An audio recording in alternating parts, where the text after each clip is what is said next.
Assalamualaikum warahmatullahi wabarakatuh. Kami dari kelompok 8 kelas E SSBM UI akan membahas tentang pengenalan dasar-dasar perbankan syariah. Yang akan menjadi pembahasan yaitu kondisi perbankan syariah, produk dan akad, manajemen perbankan syariah, sistematika penyaluran dan pembiayaan, serta perspektif masyarakat. Yang pertama ada kondisi perbankan syariah di Indonesia.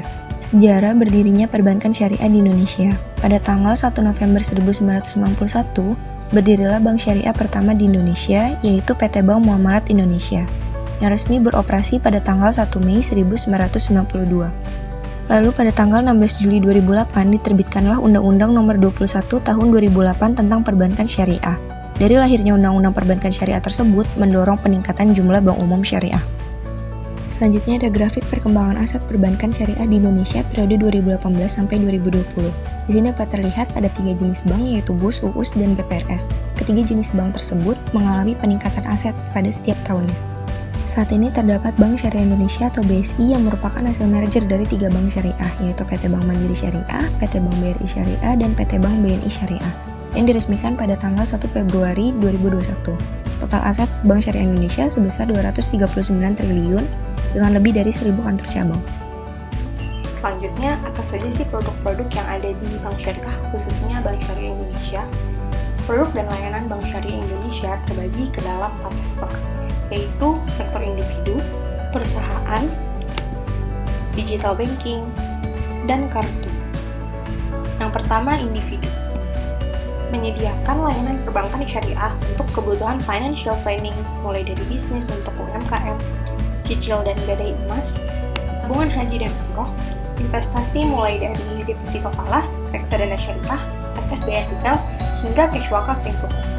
Kemudian ada juga produk dan layanan pembiayaan, mulai dari bilateral financing hingga pembiayaan KPR.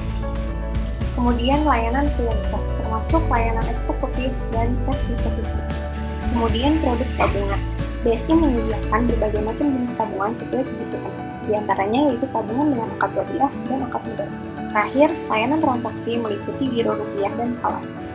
Selanjutnya, produk dan layanan BSI dalam sektor perusahaan. Yang pertama, Food Finance and Services, termasuk menyediakan pembiayaan investasi dan mengatasi gap cash management menggunakan CMS. Selanjutnya, pembiayaan, meliputi pembiayaan investasi, refinancing, multi-finance, pembiayaan rekening koran syariah, agensi, sindikasi dan code deal, serta pembiayaan modal kredit. Treasury products meliputi sukuk, DOC, lindung nilai syariah, serta BNS. Simpanan perusahaan sesuai dengan syariah meliputi giro SDSN, Optima, DHSDA, serta deposito DHSDA. Selanjutnya produk digital banking, yakni BSI Mobile, yang memudahkan pembukaan rekening dengan akad wadiah dan mudarabah, serta memudahkan layanan lainnya. Produk lainnya yaitu kartu. BSI menawarkan banyak jenis kartu. Di antaranya adalah Hasanah Card Gold and Platinum, khusus untuk pembiayaan yang mana menggunakan akad katalah, Gold, dan IMI. Selanjutnya yaitu manajemen resiko perbankan syariah. Resiko adalah potensi kerugian akibat terjadinya suatu peristiwa tertentu. Resiko timbul karena adanya ketidakpastian di masa yang akan datang. Setiap tindakan pasti memiliki resiko, termasuk bisnis perbankan. Dengan mengetahui resiko yang akan terjadi, kita dapat melakukan yang namanya antisipasi. Lalu, apa itu manajemen resiko?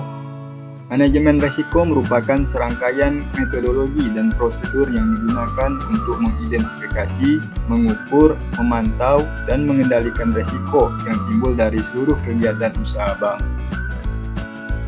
Selanjutnya, resiko pada perbankan syariah. Ada 10 resiko, 8 resiko generik, dan 2 resiko unik.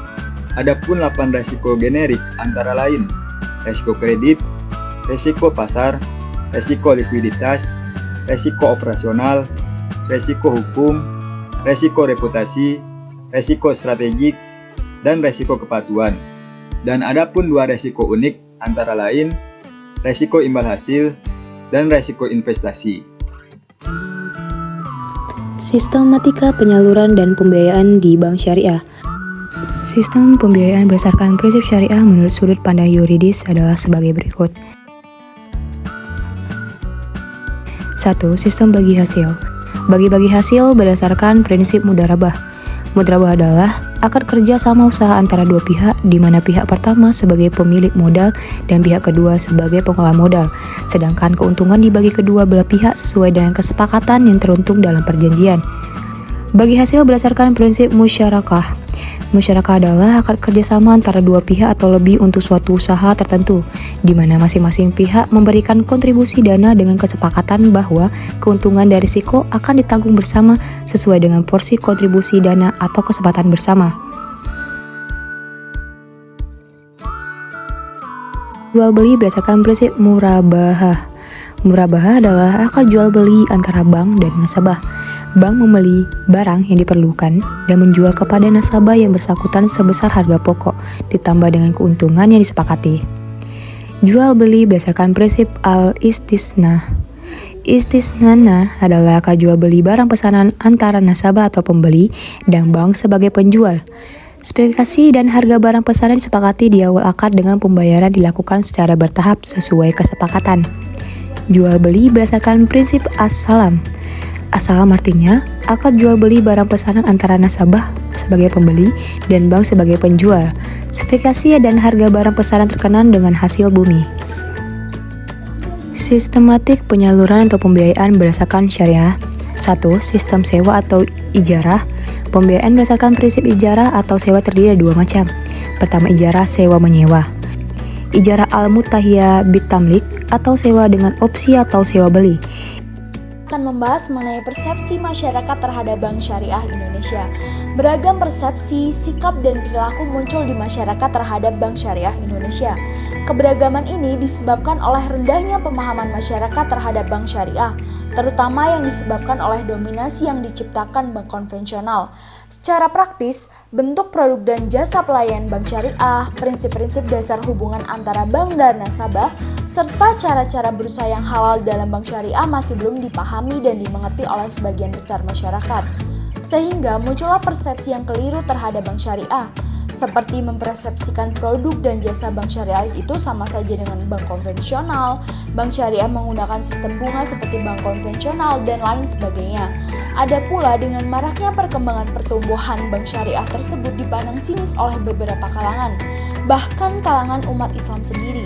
Sinisme terhadap Bank Syariah tersebut dapat dilihat dari kepercayaan masyarakat Islam terhadap Bank Syariah yang sangat rendah.